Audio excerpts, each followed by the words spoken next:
It makes me feel alive. I am no longer engulfed in fear and anxiety. Benefits for me in my life now is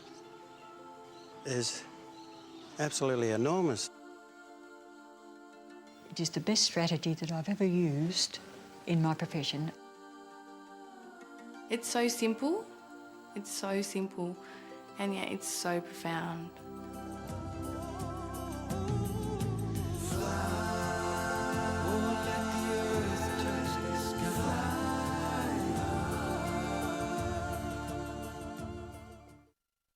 You know that you're not living now. You tell me that you're not living how you want to live, and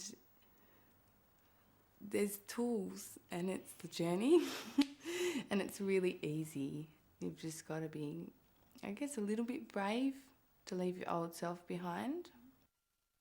The journey was born from my own experience of healing from a very large tumor, and part of that experience was that I uncovered a means to get direct access to the infinite intelligence of the body. You're then guided to get access to something that is called repressed cell memories. And these are old emotional blocks that get stored inside the body that seem to hold us back from being fully expressed in our life, both physically, emotionally, and spiritually. I'm always open to looking at what's underlying the problem and what may be causing their distress or their illness. I've mainly worked in adult psychiatry, and in so doing I've seen some very unwell people, emotionally and physically. So what happens with the journey process is you go on a journey inside yourself, and you actually go inside and uncover these repressed cell memories, and you release the stored pain, and then you go through a process of forgiveness so that the body and the being can go about its own process of healing. Through Brandon's healing, she developed two processes. One's called the emotional journey and one's called the physical journey. I would just say to you, just close your eyes, and I would start to guide you through almost like an inner adventure. That's probably the best way to say it, or a guided introspection, or an internal meditation. And very simply, you would just answer the questions or the guidance that would come, and it would just lead you through a process. And when you're able to completely forgive, not accept, but forgive what's taken place, not that you condone the behavior, but for a person, you're able to actually go to a deeper place of understanding and forgiveness. Then what actually happens is you feel amazing, and then there's a sense of absolute completion that happens. It pulls together everything from meditation, higher self, mindfulness, good communication skills, effective management of your emotions, and a number of other tools into one very unique, very clean process that anyone can use.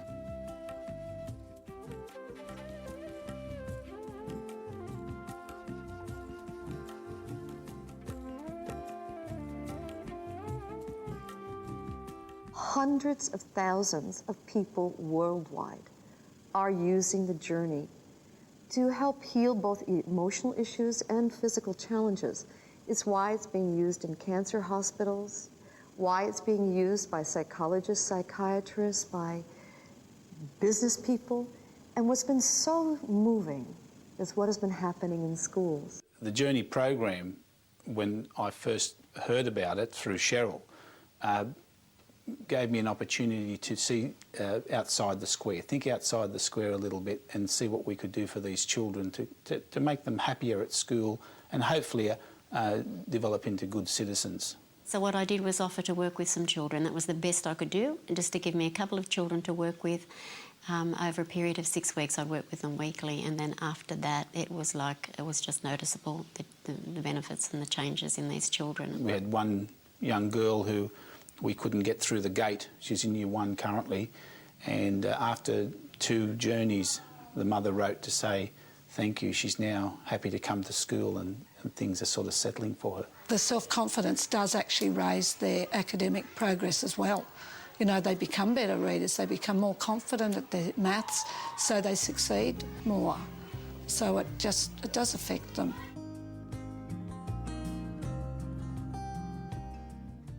I believe since we've been running the journey, we've had a sense from all the other children that there's been a greater acceptance of children with special needs. So it's had that sort of effect. I believe that the journey's been one of the things that's impacted on that. Nicholas is ADHD, he's medicated, it doesn't work all the time. With the anger issues, he has problems relating to other people, socialising, things like that. So I was trying to find some way to help him relax, be comfortable, happy. I just want a happy child. Children come, they bring everything with them, all their baggage, whether they're feeling bullied here at school or things are happening at home, in the families even. I lost my dad. Like, he hadn't died, but he lives overseas, so I don't really get to see him, and I lost my uncle in a car accident. And yeah. I feel like I'm not part of any society, because when you're in a refugee camp, you're just like a slave to the owner of the country, and I just thought my life wouldn't be better anymore. I just thought I was going to live like that all my years to come. It affects the whole family, you know, this down feelings. It just carries on to the rest of the family, and you just feel dysfunctional, in a rut.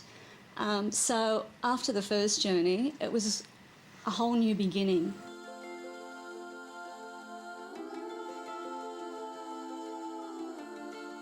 You feel free because you're not bottling things up inside. I just do this journey stuff, and it makes me feel comfortable and happy.